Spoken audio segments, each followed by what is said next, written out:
Assalamualaikum warahmatullahi wabarakatuh. Di sini kami akan membahas materi yang bertemakan pendidikan anti korupsi untuk perguruan tinggi.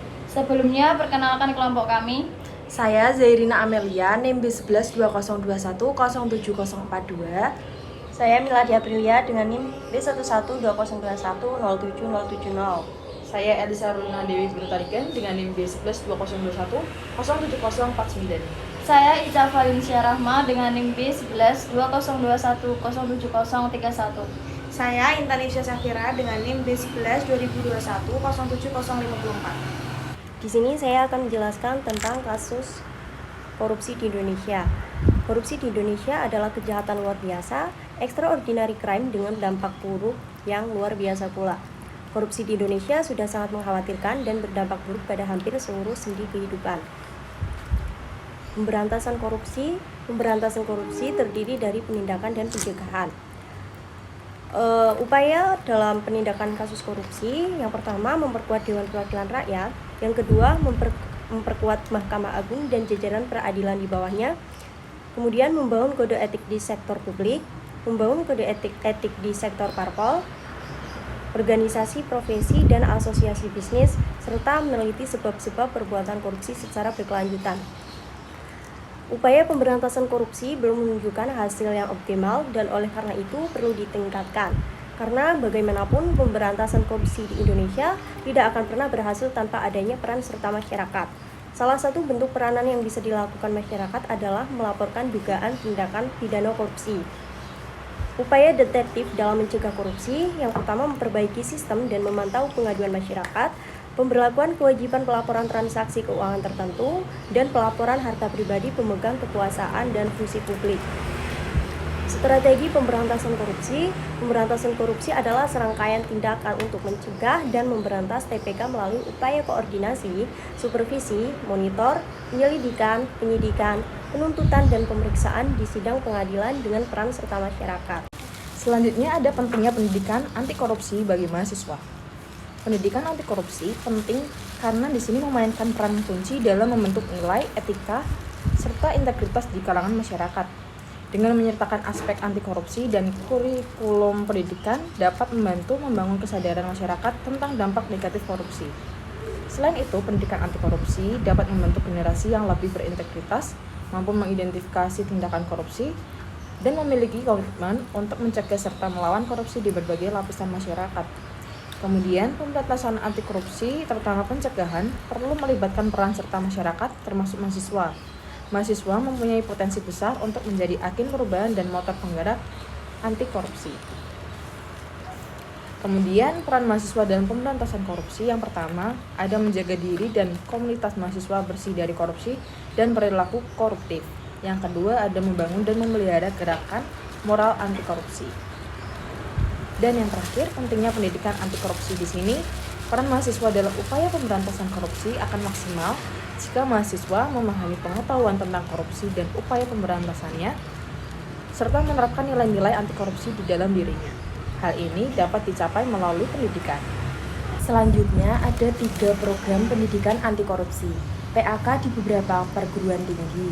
Yang pertama ada Menteri Anti Korupsi, telah diajarkan di beberapa PT, contohnya MK Sosiologi Korupsi.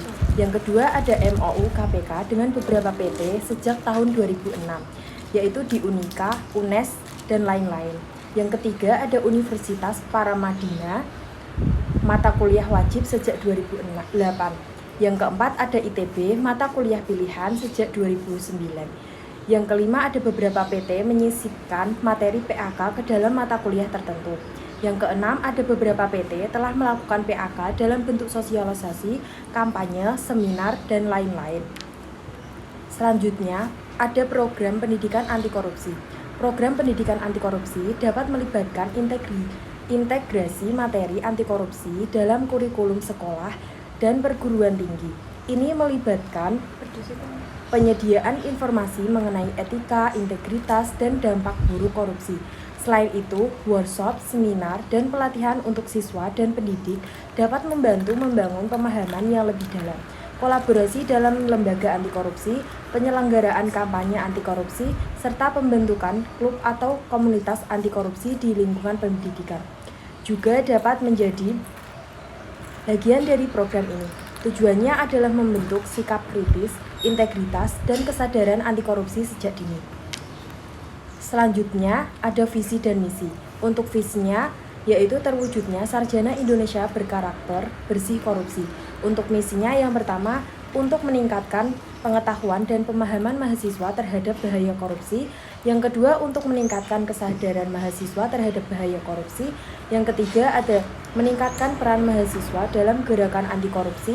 Yang keempat, melakukan pendidikan dan pengajaran anti korupsi. Selanjutnya, tujuan mata kuliah pendidikan anti korupsi, yaitu yang pertama, membangun budaya anti korupsi di kalangan mahasiswa dengan memberikan pengetahuan tentang korupsi dan pemberantasannya. Yang kedua, ada menanamkan nilai-nilai anti korupsi. Lalu, menyiapkan mahasiswa sebagai agent of change bagi kehidupan bermasyarakat dan bernegara yang bersih dan bebas dari korupsi. Lalu ada tujuan mata kuliah pendidikan anti korupsi. Yang pertama, ada membangun kepribadian anti korupsi pada diri individu mahasiswa, serta membangun kompetensi dan komitmen sebagai agen of change dalam kehidupan bermasyarakat, berbangsa, dan bernegara. Yang kedua, ada membentuk pengetahuan dan pemahaman mengenai berbagai bentuk korupsi dan aspeknya, merubah persepsi dan sikap terhadap korupsi, dan membentuk keterampilan dan kecakapan baru yang dibutuhkan untuk melawan korupsi. Yang ketiga, ada memperlihatkan fenomena korupsi sampai dengan akibat dari korupsi itu sendiri, serta memberikan pemahaman tentang nilai-nilai integritas, etika, dan moral. Lalu tujuan jangka panjangnya adalah menumbuhkan budaya anti korupsi di kalangan mahasiswa dan mendorong kesadaran serta partisipasi masyarakat dalam pemberantasan korupsi. Selain itu, pendidikan anti korupsi juga bertujuan untuk membangun karakter dan nilai-nilai anti korupsi, meningkatkan kesadaran, serta membentuk budaya anti korupsi di seluruh lapisan masyarakat. Melalui pendidikan ini, diharapkan peserta didik dapat menjadi agen perubahan yang aktif dan kritis dalam mendorong terciptanya tata kelola pemerintah bersih dan akuntansi. Selanjutnya ada kompetensi yang diharapkan, yaitu yang pertama, mampu mencegah orang lain untuk tidak korupsi dan perilaku koruptif. Yang kedua, ada mampu mencegah diri sendiri untuk tidak korupsi dan berperilaku koruptif. Lalu yang terakhir, ada mampu mengenali dan memahami korupsi dan pemberantasannya. Selanjutnya ada materi dasar pendidikan anti korupsi. Yang pertama ada pengertian korupsi. Pengertian korupsi sendiri itu adalah suatu bentuk ketidakjujuran atau tindak pidana yang dilakukan oleh seseorang atau suatu organisasi yang dipercayakan untuk suatu jabatan kekuasaannya untuk memperoleh keuntungan yang haram atau penyalahgunaan kekuasaan untuk keuntungan pribadi seseorang. Selanjutnya ada faktor penyebab korupsi. Yang pertama ada faktor internal, di mana faktor tersebut muncul dari dalam diri seseorang itu sendiri, dan ada faktor eksternal seperti aspek sikap masyarakat terhadap korupsi, aspek ekonomi, aspek politis, dan aspek organisasi. Dan lanjutannya ada dampak masif korupsi.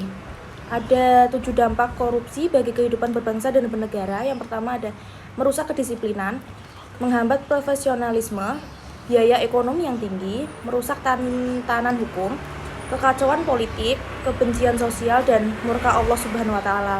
Selanjutnya ada upaya pemberantasan korupsi. Yang pertama ada memperkuat Dewan Perwakilan Rakyat. Yang kedua ada memperkuat Mahkamah Agung dan jajaran pengadilan di bawahnya. Yang ketiga ada membangun kode etik di sektor publik.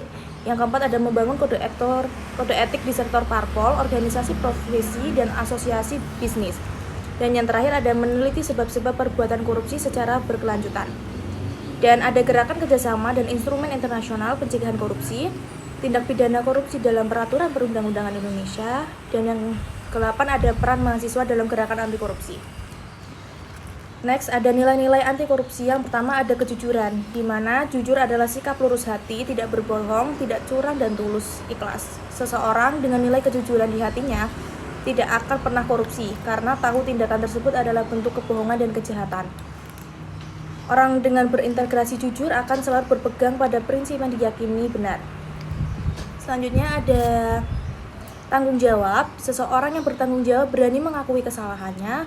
Yang dilakukan mereka juga amanah yang dapat diandalkan. Tanggung jawab akan membuat seseorang memenuhi tuntutan pekerjaan yang dibebankan kepadanya.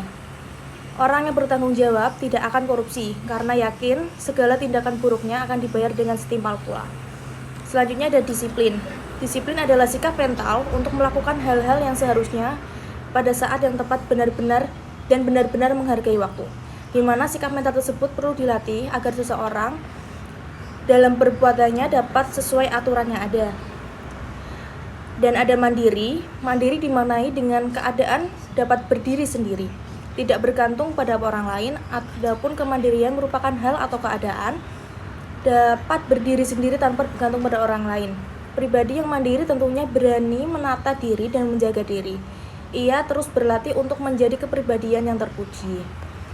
Next ada kerjasama. Ada kerja keras adalah kegiatan yang dikerjakan secara sungguh-sungguh tanpa mengenal lelah atau berhenti sebelum target kerja tercapai, dan selalu mengutamakan atau memperhatikan kepuasan hasil pada setiap kegiatan yang dilakukan. Ada sederhana. Sederhana memiliki pengertian bersahaja, tidak berlebih-lebihan atau dapat diraih, dinyatakan sedang dalam artian pertengahan, tidak tinggi, tidak rendah, dan sebagainya. Ada berani. Berani adalah tidak takut menghadapi bahaya atau kesulitan. Orang yang berani memiliki hati yang mantap dan rasa percaya diri yang besar, pantang mundur dan tidak gentar. Keberanian diperlukan untuk mencegah korupsi dan melaporkan tindakan pidana korupsi ke aparat. Ada peduli, di mana peduli menjadi sikap memperhatikan kondisi sekitar dan orang lain. Pendapat lain menyebut peduli adalah sikap keberpihakan kita untuk melibatkan diri dalam persoalan, keadaan, atau kondisi di luar sana. Dan yang terakhir ada adil. Adil berasa dapat diartikan di tengah-tengah atau jujur, lurus, dan tulus. Adil memiliki arti sama berat, tidak berat sebelah, tidak pihak. Adil juga diartikan berpihak kepada yang benar, berpegang pada kebenaran. Secara terminologis, adil bermakna suatu sikap yang bebas dari diskriminasi dan ketidakjujuran. Sekian pemaparan materi dari kelompok kami. Mohon maaf apabila ada kesalahan. Wassalamualaikum warahmatullahi wabarakatuh.